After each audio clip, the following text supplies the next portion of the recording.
السلام علیکم ورحمۃ اللہ وبرکاتہ۔ ریڈیو HRDF میں آپ کا استقبال ہے۔ اس وقت ہمارا ملک ایک غیر اعلانیہ ایمرجنسی کا سامنا کر رہا ہے۔ ہمارے ملک میں حکمرانوں کے مظالم پر بولنا اور رد عمل ظاہر کرنا ایک ایسا جرم بن گیا ہے جس کی سزا غداری کی سزا ہے۔ اگر وہ منہ کھولیں گے تو انہیں جیل میں ڈال دیا جائے گا۔ بہت سے لوگوں کو جھوٹے الزامات لگا کر لمبے عرصے تک مقدمہ سننے سے ہی انکار کر دیا جاتا ہے اور جیل میں سڑنے کے لیے چھوڑ دیا جاتا ہے۔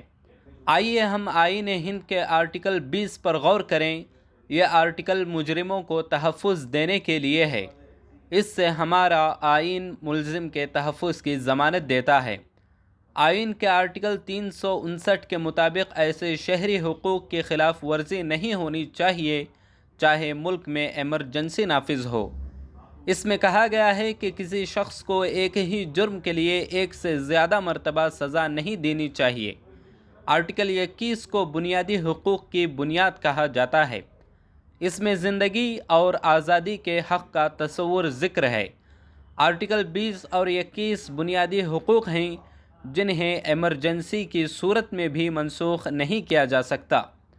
حکمرانوں کی جانب سے جن آئینی بنیادی حقوق کی ضمانت دی جانی چاہیے وہ ان سب کو پامال کرتے ہوئے غیر اعلانیہ ایمرجنسی کے ذریعے شہریوں کے حقوق چھین رہے ہیں۔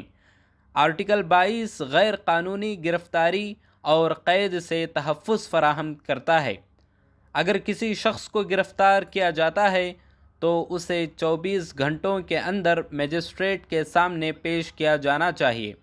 آرٹیکل 22 عہدیدار کی ہدایت کے بغیر غیر قانونی طور پر شہریوں کو گرفتاری سے بچاتا ہے۔ اس کے مطابق تمام شہریوں کو یہ حق حاصل ہے کہ وہ اپنی گرفتاری کی وجہ جانیں اور اگر ضرورت ہو تو وکیل کی خدمات حاصل کریں۔ عوام کے منتخب کردہ امیدوار لوگوں کے لیے حکومت کرنے والے عوام کی حکومتیں ہیں جو شہریوں کے بنیادی حقوق کو مار کر کے ملک میں دہشت پھیلا رہے ہیں۔